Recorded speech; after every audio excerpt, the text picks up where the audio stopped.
Almost hit me. FX566W.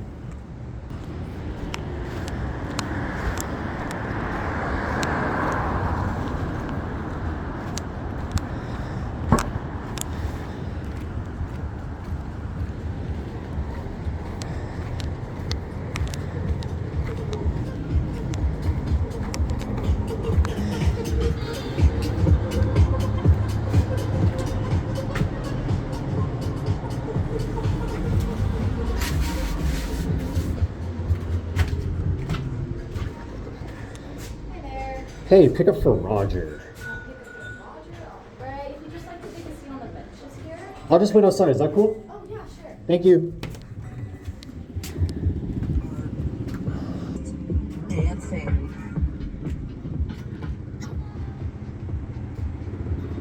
Look at that view, guys. Beautiful Victoria. Let's go. Could it get any better? I think not.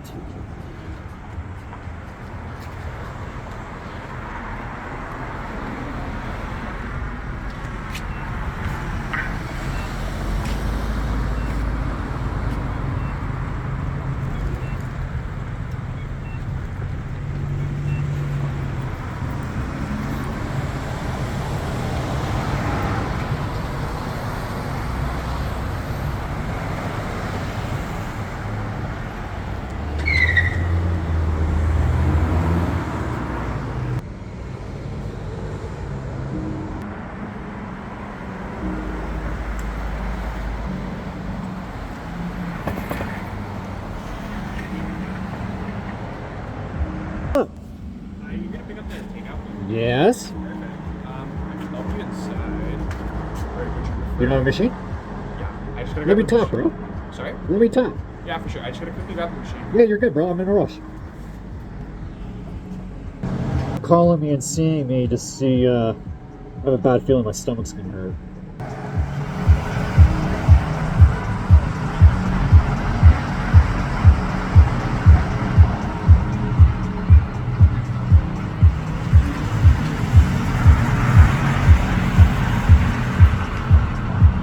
Well, my backpackers started walking past.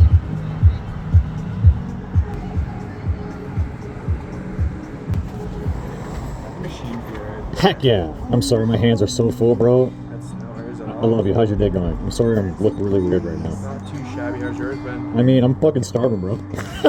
I'm gonna put the bill in the bag for you. Thank you. Appreciate you. And then I got a couple sets of cutlery and then some table bread. You're amazing. Alrighty. Thank you. Nice night, eh? Have a great day.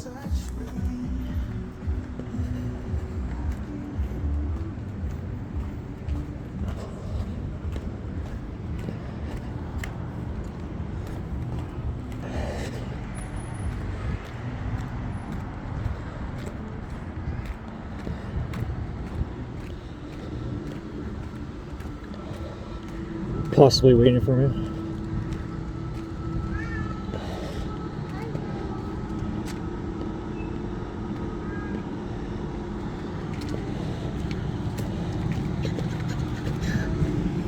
$798 MWX.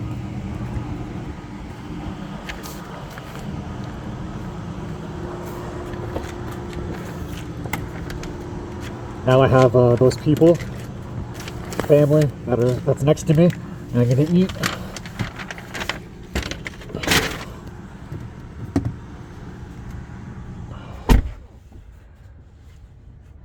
Oh god, really? Oh god, oh, it feels nice to take that off. Okay, so I'm going here because I really don't want anyone watching me.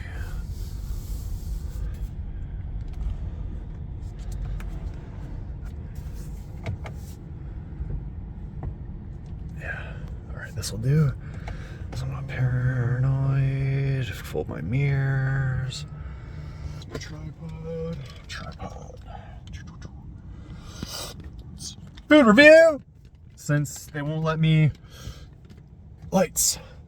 They won't let me eat at Quadra anymore because they poisoned me too much. Last time I was here, the chef himself, the ginger guy, came out and brought me the food and my stomach hurt. I haven't been here ever since. So he's like, here you go. Like, hand deliver it for me. Thanks, bro. Yeah. What do we got here? This bread? Fuck yeah, bread and butter. No bag. We got a box. Chicken! Yeah, let's do the chicken first. Put this back here.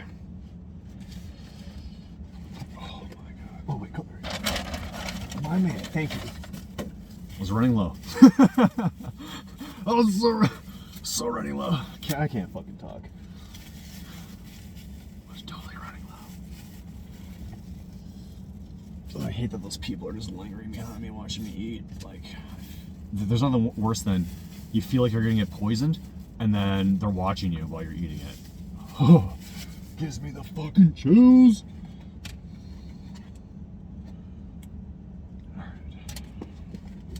Oh my god, the bread's so soft. Man, you appreciate everything so much more when you're homeless, I swear. But I do miss some freshly baked things, not gonna lie.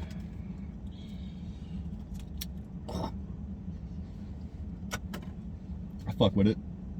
Let's go.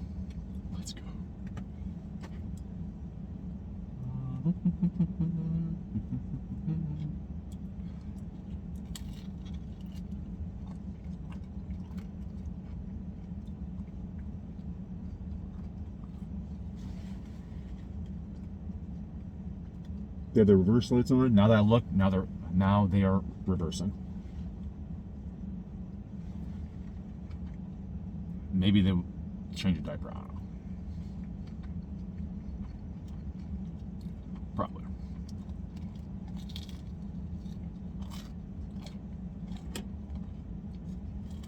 I'm pro for.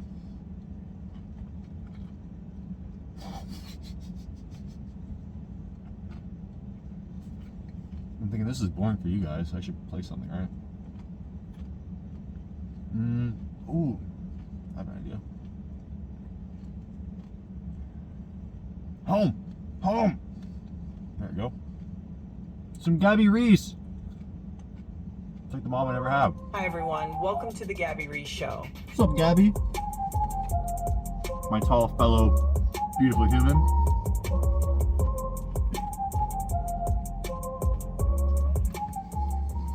Hi everyone, welcome to the show. We sure on My YouTube, guest but today okay. is director, producer, like the main reason why I'm on filmmaker Spotify. Louis Schwartzberg. And what joke. I really appreciate about Louis and Louis' story is that Tell me. he is a person that shows us what it looks like when we truly follow our hearts.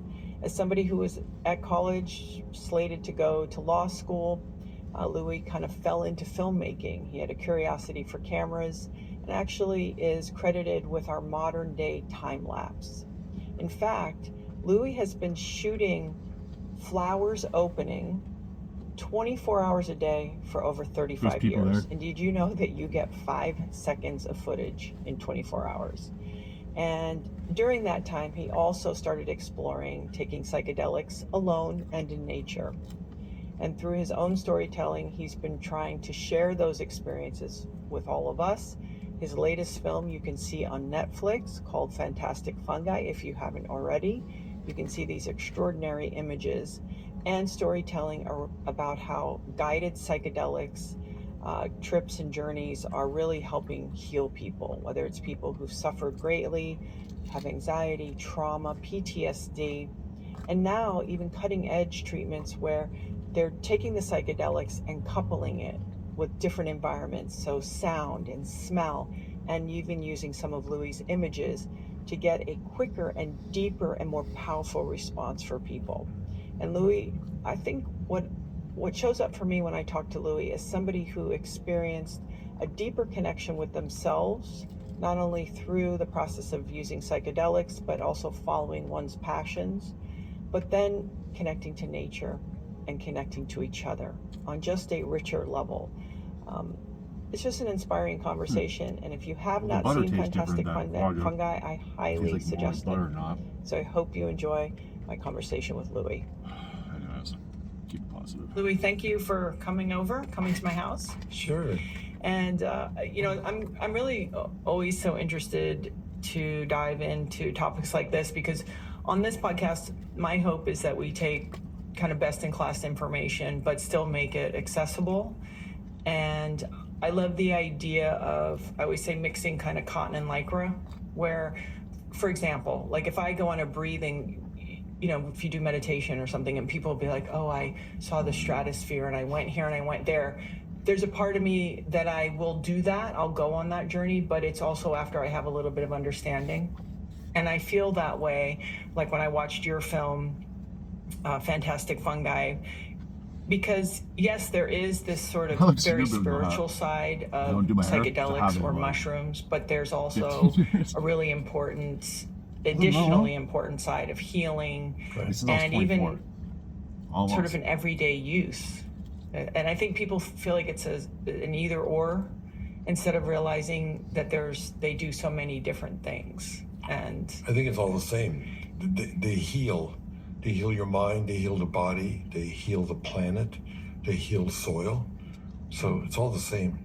So yeah, and if people haven't seen, it's on Netflix at the moment. I know you toured the film as well, right?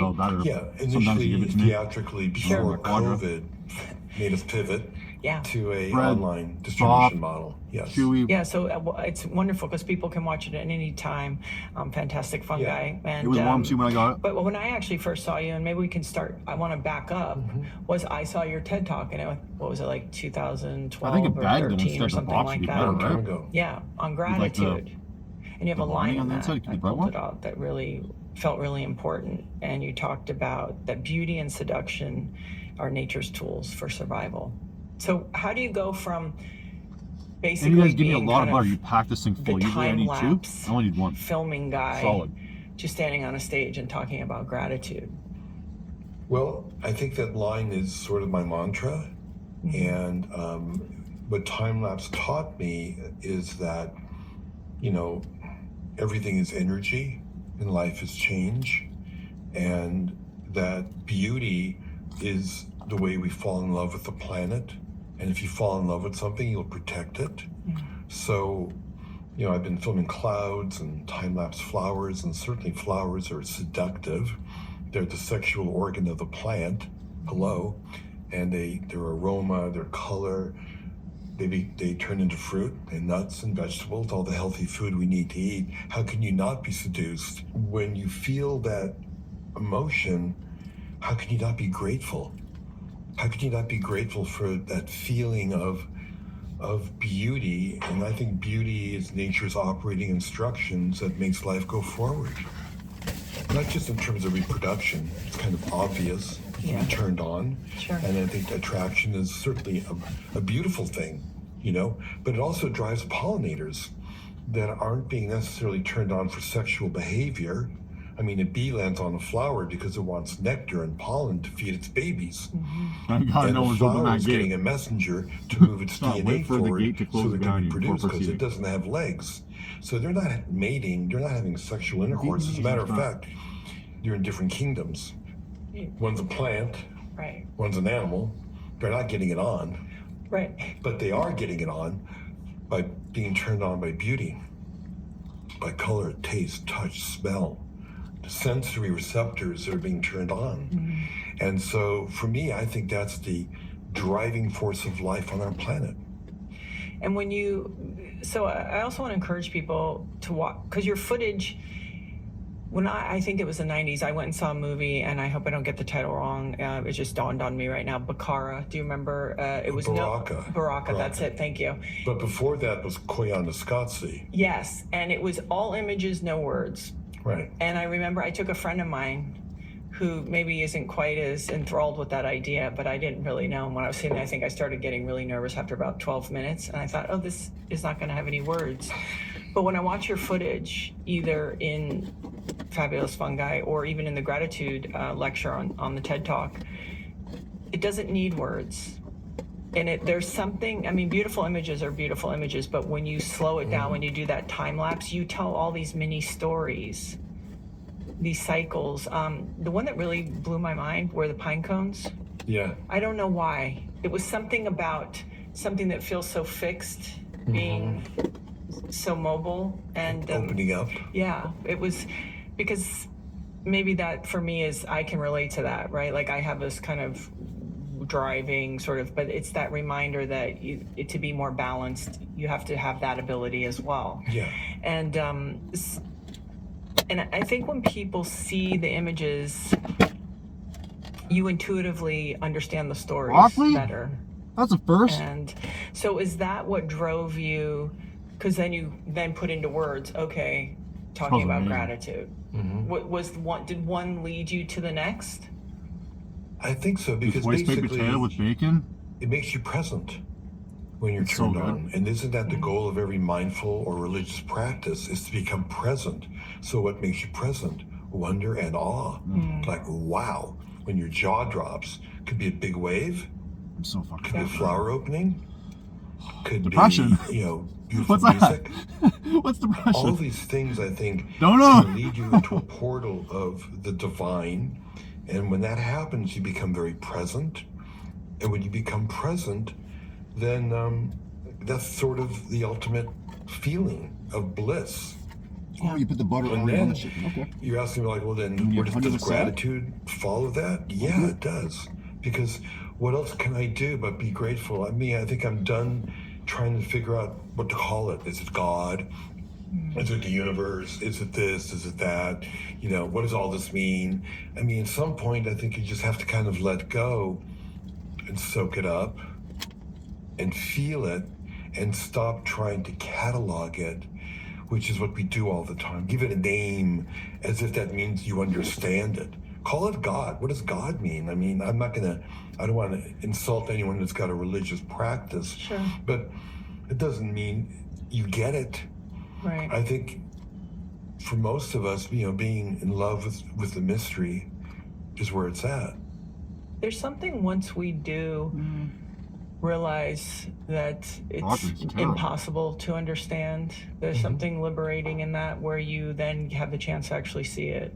It takes a minute, though. Your Brussels I sprouts are way think back. because you're the best. having to define everything as you Yeah. get older, because everything's threatening and scary and new and weird and all of that. So you were a teenager in the 60s, and there was sort of a rebellious anti-movement at that time, which I think has sort of brought us here in so many ways, whether it's our music or thought, or now even back to researching what psilocybin can do for us and things like that.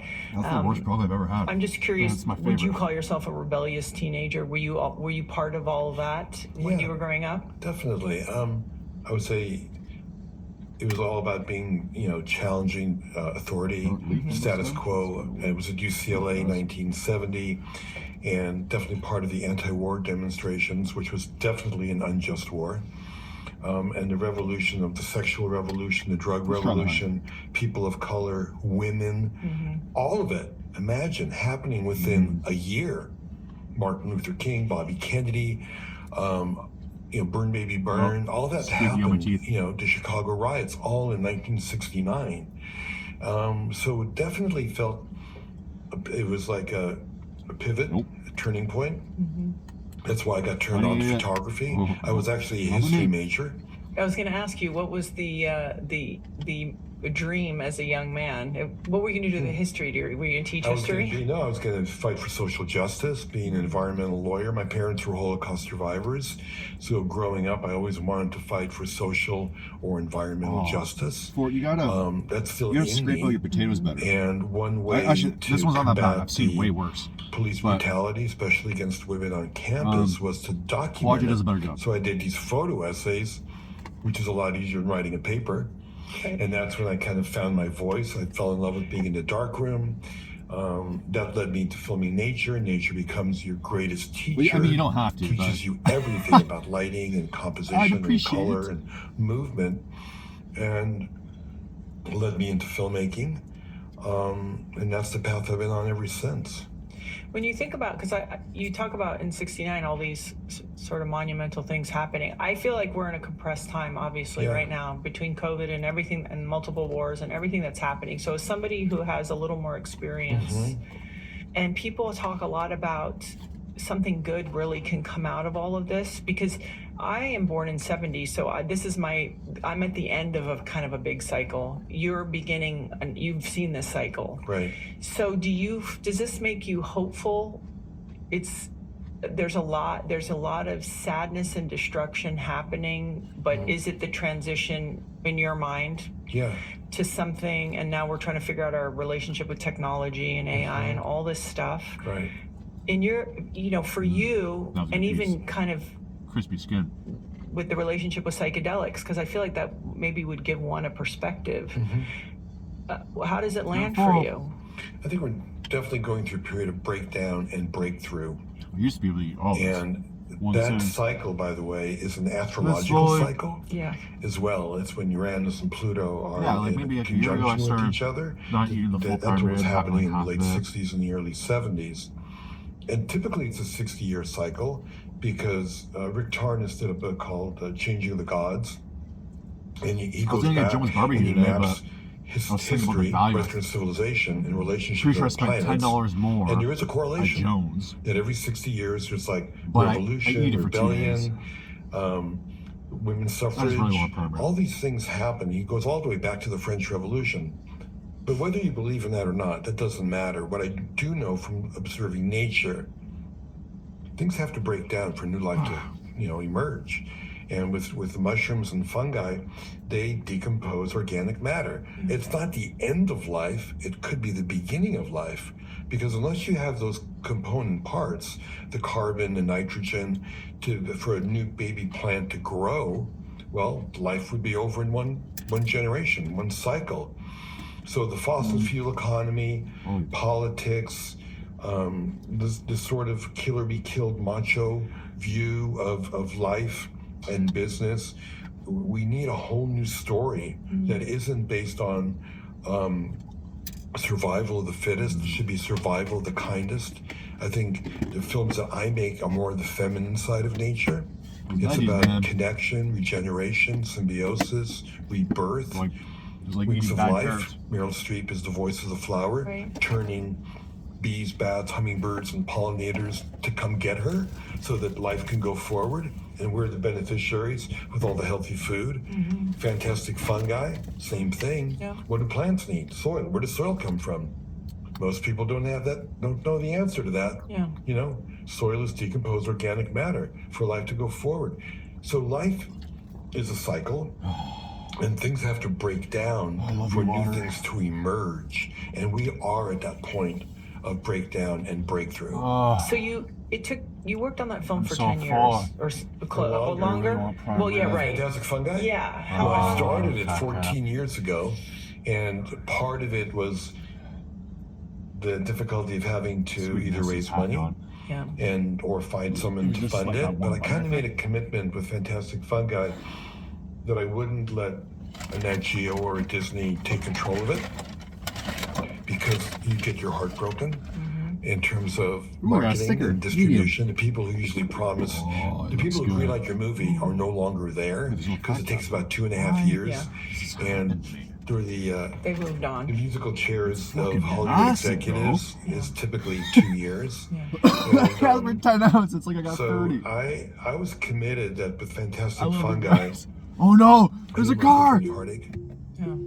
I'm sure that happened. It happens to a lot of people. No, I'm saying I think any project that's My because you're not mirrors! making a project that you're here to entertain people. You're Right. really trying to share, help, support, give real information, and it feels important. And I don't think any of us can do that kind of work and not get a little bit heartbroken along Yeah. the way.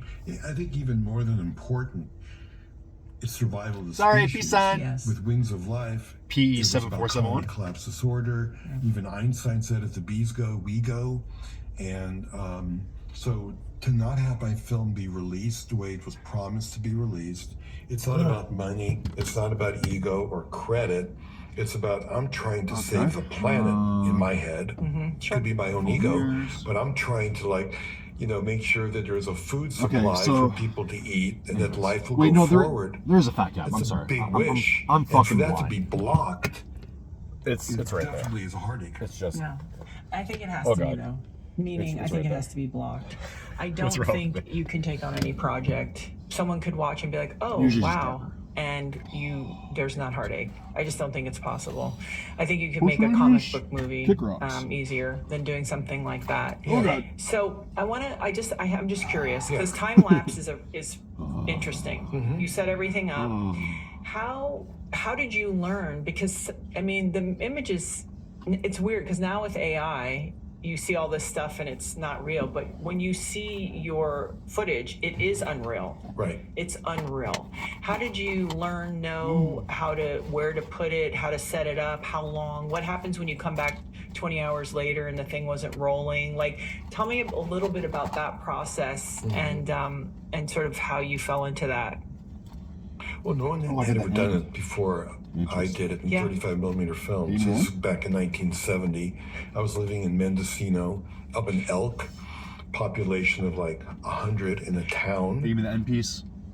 I couldn't afford to buy a movie camera. Movie camera was about $200,000 back then. Wow. Film development processing, $100 a minute. I don't know what that means. But I wanted to shoot 35 millimeter film means. because I had a strong connection to fine art photography, and fine art photography is all about big negatives, right? And beautiful resolution. So buttery. People had done time lapse in 16 millimeter with a Bolex, you know, but I wanted to shoot it in 35. So I got these old cameras built in the 30s that had beautiful registration, modified it to put full camera lenses on it. A friend of mine made electric guitars for the Grateful Dead. Usually He don't built need me those a battery-powered motor that ran off flashlight batteries because an animation motor was like, you know, 20 pounds and was AC. You had to plug it into a wall. That's how you shoot Disney animation. Time lapse is it's film shot one frame at a time for your listeners to understand. It's amazing. Thank you so much. So how do you shoot one frame at a time with a movie camera? There was nothing you could purchase or rent. So I had to kind of create that. Actually, 20 years later, somebody built a battery-powered DC time-lapse motor and got the Academy Award for technical achievement. But I wasn't making a product to sell. It was just something, for me. Yeah. So that enabled me to shoot stuff where I didn't have much money, but I did have time and a sense of wonder. Yeah. Living up in the woods, watching the fog come in and out, looking at the fog like ocean waves that hit the shore and crash like a big ocean. Wave would crash on the back of a rock. It was so beautiful to watch that, to see that, to kind of see God's vision in a way. And it totally changes your worldview. And not only do you realize that fog is water, but it also, I think, connects to your soul because every cell in your body is made of water, and the laws of the universe and physics and all of that stuff that's going on in the ocean, you know this, is going on inside of your body, right? Yeah.